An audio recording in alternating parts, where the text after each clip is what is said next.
Assalamualaikum warahmatullahi wabarakatuh.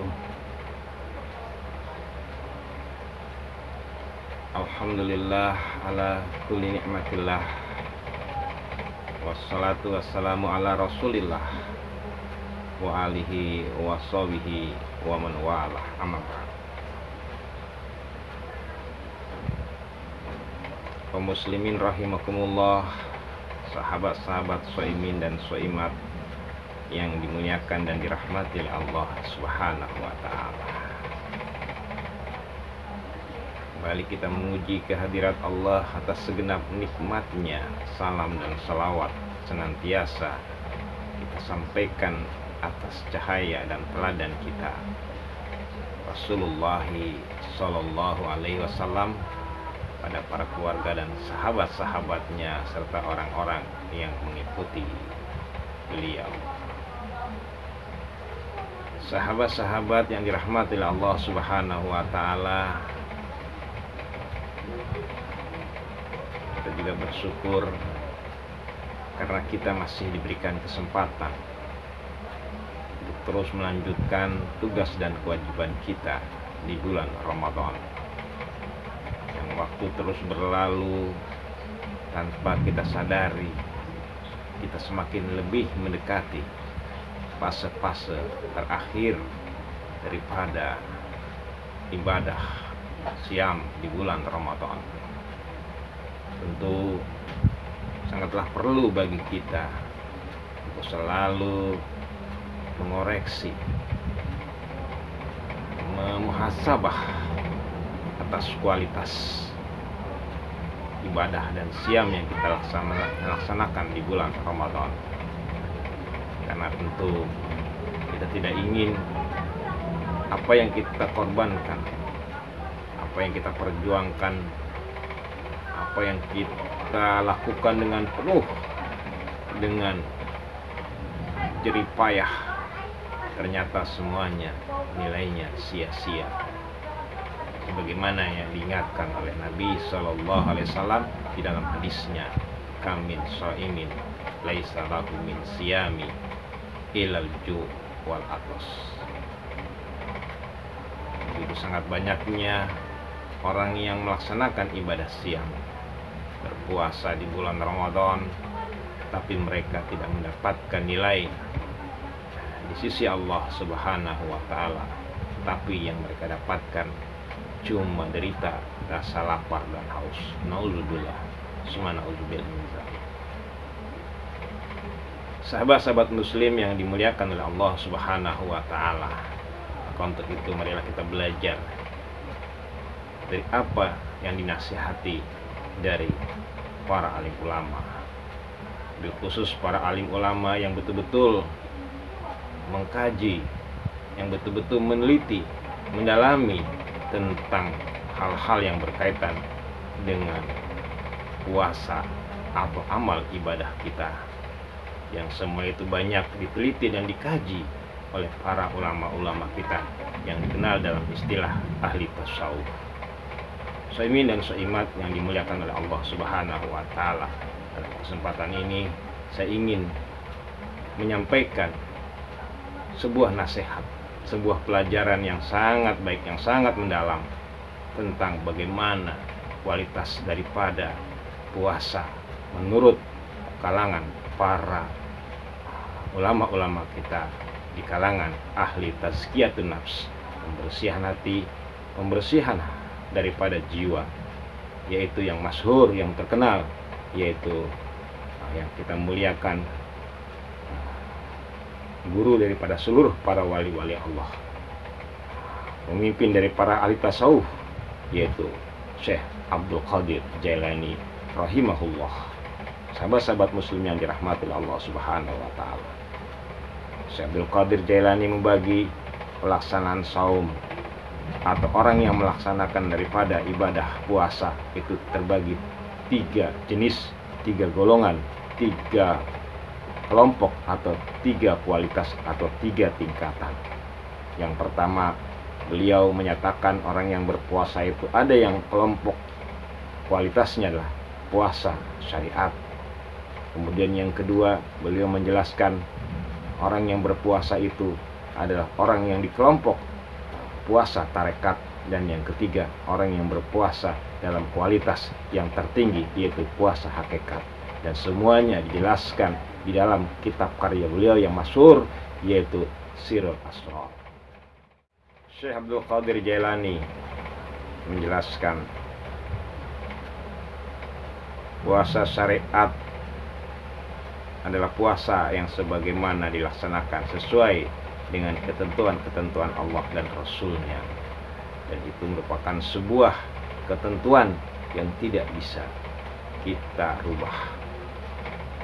Puasa syariat terbagi dua, ada puasa yang wajib, ada puasa yang sunnah. Puasa yang wajib, puasa yang kita laksanakan selama di bulan Ramadan, selama 1 bulan. Yang pelaksananya sudah jelas sebagaimana yang dituntuni oleh Rasulullah SAW. Dan kita mulai menahan untuk tidak melakukan aktivitas yang sudah ditentukan di dalam berpuasa, seperti makan, minum, hubungan seksual, dan perbuatan-perbuatan maksiat yang lainnya ketika datangnya waktu subuh. Kemudian kita selesaikan sampai datangnya waktu maghrib. Diawali dengan sahur, begitu juga berbuka. Semuanya secara detail dijelaskan secara syariat atau di dalam kitab fikih. Itu adalah merupakan puasa syariat yang wajib dilaksanakan tuntunan-tuntunannya oleh setiap kaum muslimin yang ingin melaksanakan puasa secara syariat.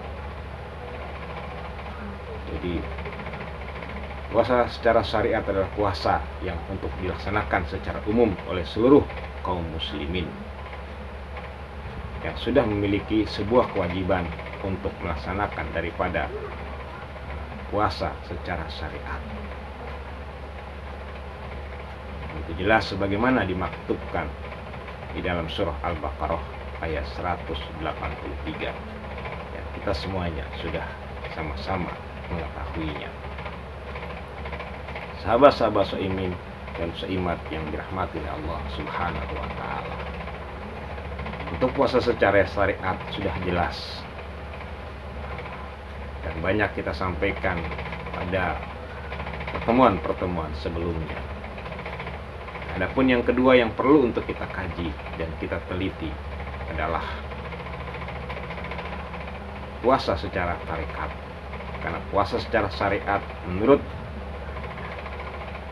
Syekh Abdul Qadir Jailani rahimahullah sama dengan pendapat-pendapat ulama yang lainnya, tidak jauh berbeda secara prinsip, mereka sama.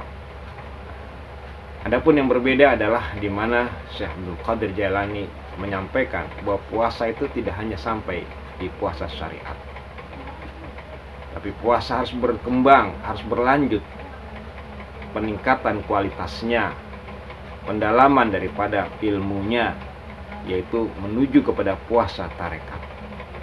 Apa yang dimaksud dengan puasa tarekat? Puasa tarekat adalah puasa yang dimana tujuan pelaksanaannya lebih spesifik, bukan hanya untuk meraih apa-apa saja yang disampaikan di dalam puasa syariat, tetapi lebih mengkhususkan tujuan dan maksudnya untuk pendekatan diri dan pengenalan diri kepada Allah Subhanahu wa taala. Jadi tidak ada tujuan maksud yang lain di dalam puasa syariat, puasa tarekat. Kalau puasa tarekat masih dibolehkan karena adanya harapan-harapan yang lain, maksud-maksud tujuan yang lain. Tapi di dalam puasa tarekat tidaklah dibolehkan. Dia harus hanya semata-mata mengkhususkan diri melaksanakan puasa tersebut hanya untuk meraih daripada ridhonya Allah Subhanahu wa taala, untuk meraih mahabbahnya Allah Subhanahu wa taala. Jadi tidak lagi berpikir tentang balasan pahala, tidak lagi berpikir tentang balasan surga, apalagi hal-hal yang bersifat fadilah atau manfaat-manfaat yang bersifat duniawi. Tetapi dia betul-betul harus berniat khusus hanya mengharapkan nilai di hadapan Allah Subhanahu wa taala sebagaimana yang diungkapkan di dalam hadis Rasulullah SAW, kullu amali ibni Adam lahu illa siyam fa innahu li wa ana ajzi bih. Sesungguhnya seluruh amal ibadah daripada manusia keturunan anak Adam, manfaat, maksud dan tujuannya untuk dia, untuk yang melaksanakannya. Tapi berbeda kecuali daripada siam. Dia semata-mata untuk Allah Subhanahu wa taala, dan Allah yang akan membalasnya langsung. Artinya betul-betul hanya kepada Allah Subhanahu wa taala semata-mata. Sahabat-sahabat shaimin dan shaimat yang dimuliakan oleh Allah, begitu juga tata cara pelaksanaannya berbeda dengan apa yang ditentukan, yang diatur menurut tata cara pelaksanaan secara syariat, di mana puasa tarekat adalah dari niat pertama-tama sudah berbeda. Ia hanya semata-mata untuk menuju kepada Allah, untuk semata-mata meraih mahabbahnya Allah. Ilahi anta maksudi hidoka matlubi wa tini mahabbataka wa ma'rifataka. Semata-mata hanya kepada Allah. Begitu juga dalam pelaksanaannya. Ia tidak mengenal waktu, apakah itu di bulan Ramadan ataupun setelah Ramadan. Begitu juga tentang awalnya dia untuk melaksanakan. Ia tidak dibatasi oleh waktu sahur, begitu juga oleh waktu berbuka. Dia semata-mata memang berniat untuk mengendalikan seluruh hawa nafsunya, seluruh hal-hal yang bersifat keinginan-keinginan yang tidak baik di dalam dirinya untuk dia tahan. Jadi pengertian puasa secara tarekat mengarah kembali kepada puasa secara umum, secara definisi. Karena definisi asal dari kata puasa atau siam atau saum itu berasal dari kata menahan diri. Artinya ketika seseorang melaksanakan puasa secara tarekat, dalam pelaksanaannya sudah berbeda dengan puasa secara syariat.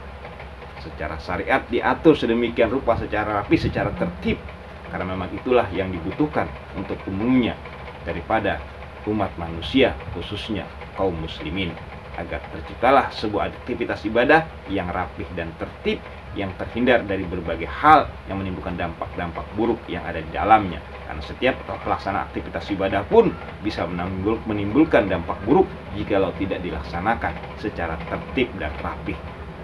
Artinya bisa menimbulkan sebuah kesesatan. Begitu juga dalam puasa tarekat.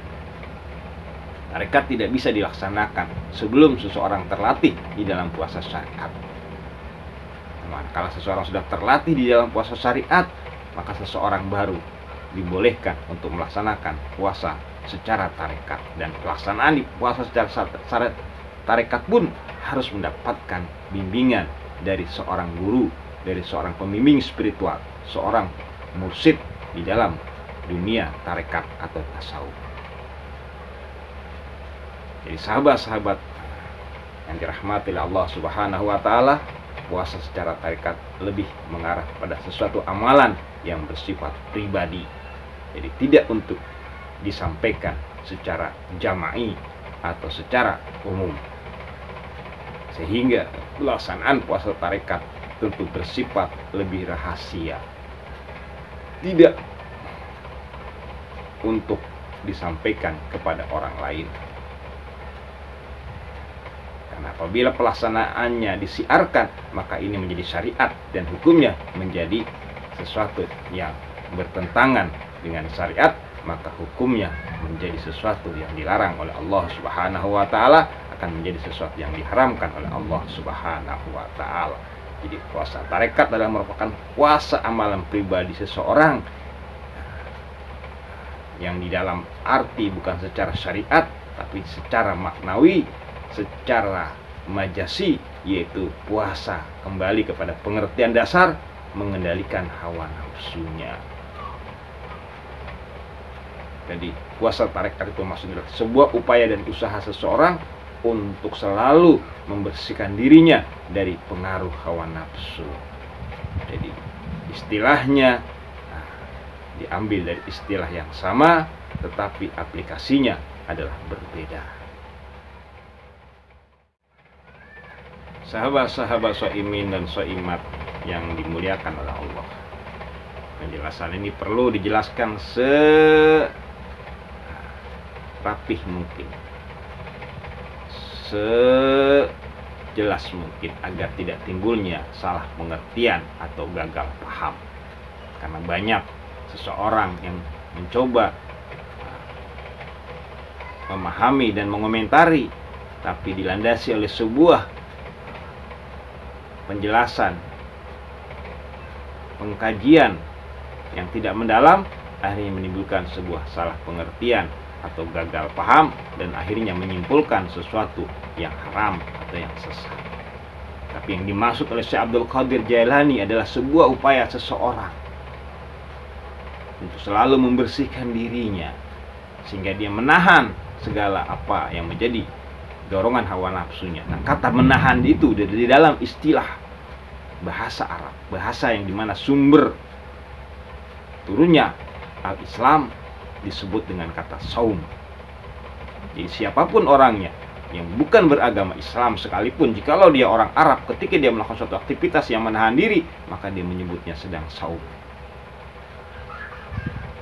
atau sedang siap. Jadi istilahnya pasti sama, walaupun dia seorang Nasrani. Karena di Nasrani pun ada puasa, pasti dia akan menyebutnya dengan kata saum, karena dia adalah seorang yang Nasrani berbangsa Arab atau Timur Tengah. Jadi sahabat-sahabat ini yang perlu dijelaskan. Nah, dalam puasa tarekat istilah itu dipakai, tapi sebenarnya makna dan maksudnya adalah mengembalikan pengertian puasa itu kembali kepada dasarnya, adalah usaha dan upaya kita membersihkan diri kita dari sebagai hawa nafsu kita. Nah, di dalam tarekat usaha upaya membersihkan diri terhadap hawa nafsu itu adalah sesuatu yang harus, sesuatu yang wajib, alal wajib, sangat wajib. Jadi wajibul kabir, kewajiban yang sangat besar di dalam kajian dunia tasawuf atau tarekat, bahwa berpuasa dalam arti menahan diri dari segala hawa nafsu, bukan secara syariat. Jadi kita terlalu terpaku bahwa puasa itu pengertiannya hanya ada di dalam syariat, kata-kata siam, kata-kata saum. Pada kata-kata siam dan saum itu kata-kata yang umum dipakai di kalangan bangsa Arab ketika mereka melakukan aktivitas menahan aktivitas yang biasa mereka lakukan, sebagaimana yang diungkapkan dalam surah Maryam. Ketika Ibunda Maryam ingin menahan dirinya untuk tidak berbicara, maka dia pun menggunakan kata-kata saum. Saya bersaum untuk tidak berbicara dengan manusia. Artinya pengertian saum secara mendasar adalah suatu usaha dan upaya kita untuk menahan diri dari aktivitas hawa nafsu kita. Di dalam dunia tarekat ada kewajiban untuk menahan diri dari seluruh aktivitas hawa nafsu, dan kegiatan itu diistilahkan dengan sama dengan istilah saum ataupun siam, sehingga itu tidak terbatas hanya 1 bulan, bahkan itu sampai seumur hidup dia harus berpuasa. Artinya berpuasa di sini menahan diri dari seluruh dorongan-dorongan hawa nafsunya, bukan pengertian puasa sebagaimana yang dipahami umumnya kita di Indonesia adalah hanya syariat saja. Nah, ini sedikit yang harus saya perlu perjelas baik-baik agar tidak salah pengertian atau gagal paham. Sahabat-sahabat yang dirahmati oleh Allah Subhanahu wa taala, jadi puasa tarekat tidak mengenal batas waktu.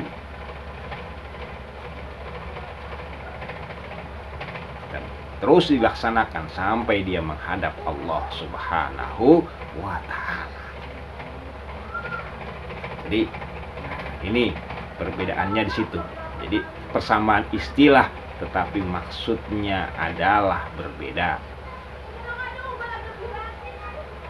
Tetapi tentu pada tujuannya nanti memiliki sebuah kesamaan untuk sama-sama dalam rangka mendekatkan diri kepada Allah Subhanahu wa Ta'ala, meningkatkan kualitas hati kita agar kita menjadi hati yang qalbun salim, hati yang bersih, hati yang senantiasa selalu bisa untuk beribadah kepada Allah, dekat kepada Allah Subhanahu wa Ta'ala. Kemudian yang ketiga, sahabat-sahabat yang dirahmati oleh Allah, setelah seseorang mampu melaksanakan puasa secara syariat yang begitu ketat tatanan dan aturannya, kemudian masuklah kepada puasa tarekat yang lepas dari tatanan dan aturannya, tapi intinya sama, ada pengendalian nafsu, batas waktunya sampai menghadap Allah Subhanahu wa Ta'ala. Itu belum selesai, wahai sahabat. Di dalam pelajaran dari Syekh Abdul Qadir Jailani yang menjelaskan tentang hal-hal yang berkaitan dengan yang namanya puasa, yang kita hanya memahaminya secara syariah.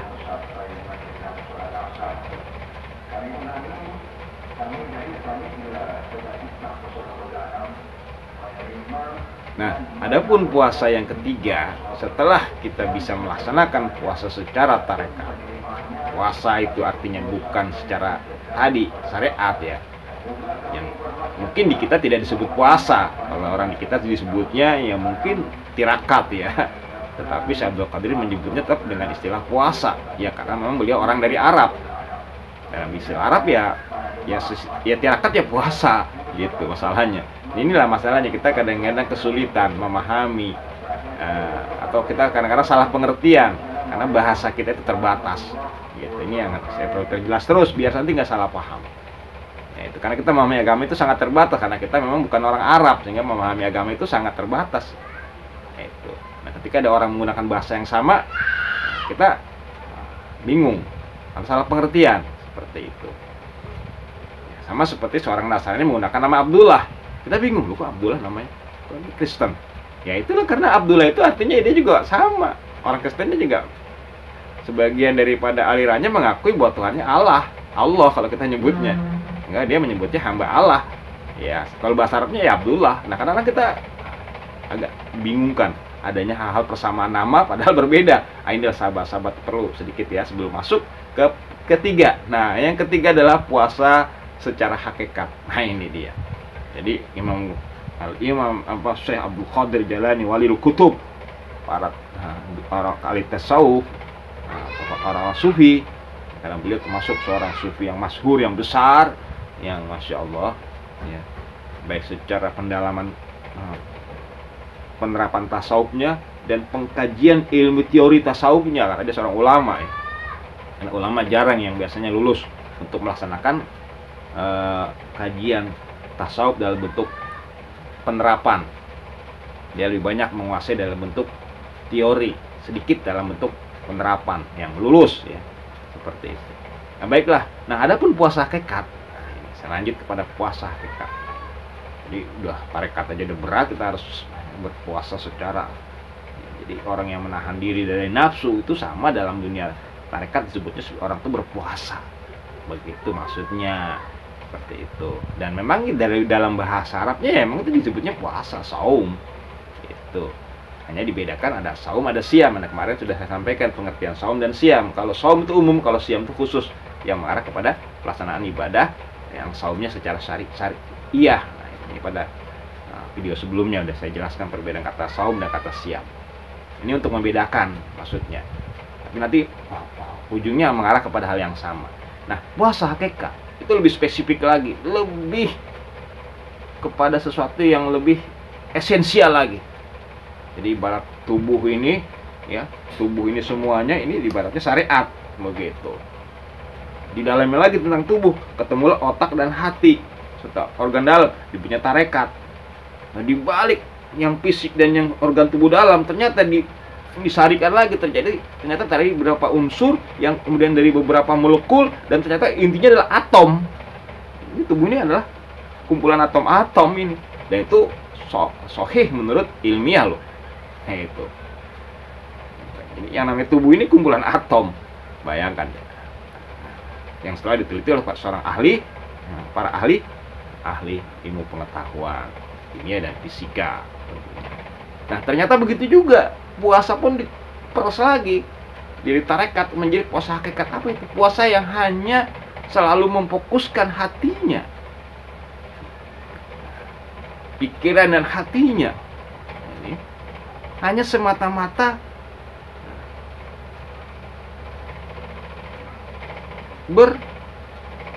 berisikan Allah saja, berkonektif kepada Allah saja,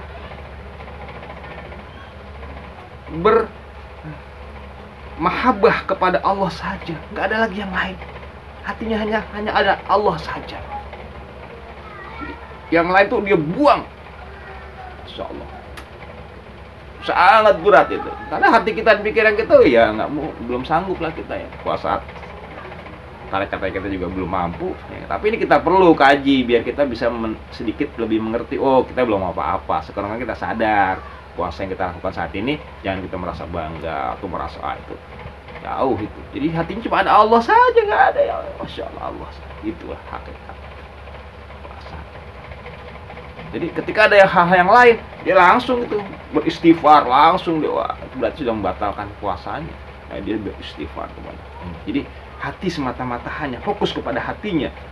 Tentu pikirannya dulu lah. Kalau hati hanya kepada Allah saja, udah nggak ada lagi yang lain. Jadi sepenuh dirinya bersatu, bercengkrama dengan Allah Subhanahu wa Ta'ala. Masya Allah. Semoga Syekh Abdul Qadir Jailani dengan pelajaran yang dia berikan itu menjadi sebuah motivasi dan kesadaran kita untuk meningkatkan lebih baik puasa kita.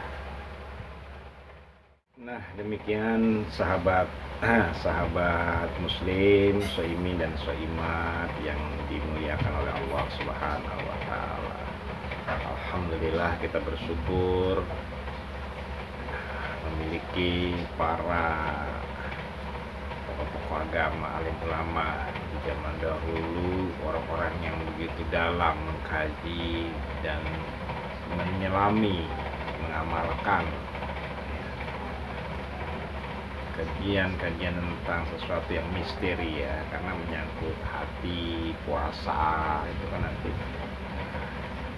keren ya. Yang ketiga itu puasa hati, itu sangat berat, itu penyelamannya agak sulit karena dia harus berkesinambungan dari puasa syariat dulu ya. Syariat cenderung pada fisik ya, pengendaliannya makan, minum, ya kan, seksual, kesehatan fisik ya.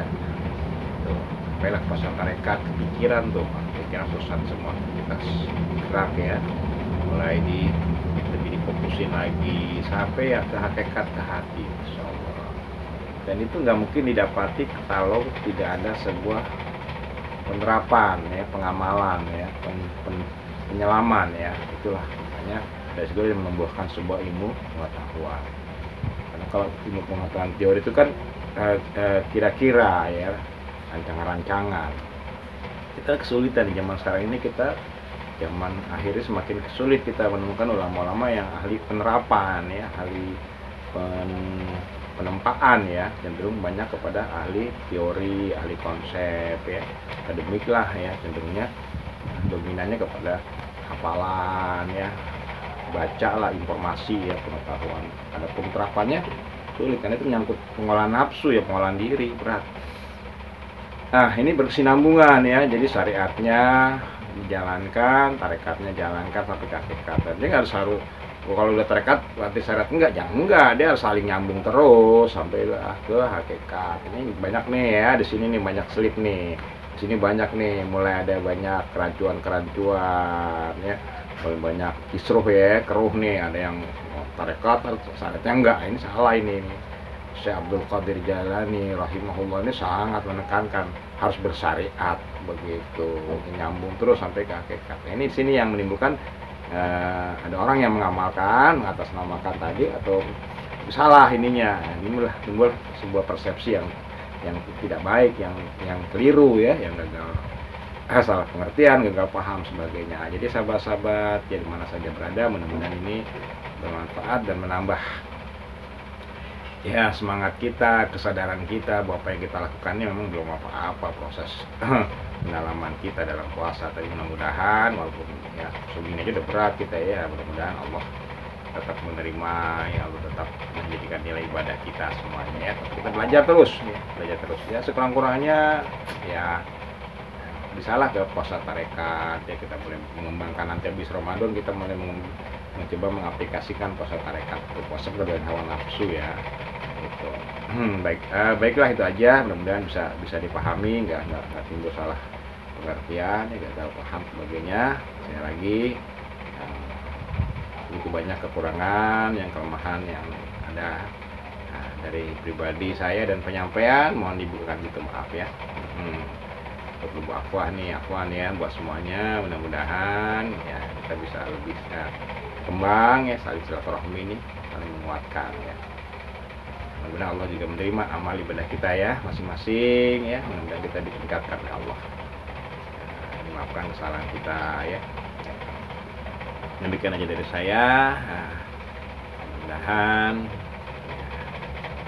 kita bisa melanjutkan lagi, saling mengingatkan muzakarah. Berarti saya lebih baik enggak, mata-mata kita terpanggil dengan situasi yang ada, kita harus lebih semangat lagi saling mengingatkan karena situasi makin banyak kesulitan, makin banyak. Itu aja semata-mata, dan terima kasih atas dukungannya, support sebagainya. Kalau malas dengan balasan besar ya itu, Rabbana taqabbal minna innaka antas samiul alim, Rabbana atina fid dunya hasanah wa fil akhirati hasanah wa qina adzabannar. Wa sallallahu ala sayyidina Muhammadin wa ala alihi wa sahbihi wa tabi'in wa tabi'ahum bi ihsan ila yaumil din. Walhamdulillahirabbil alamin. Amin ya Allah.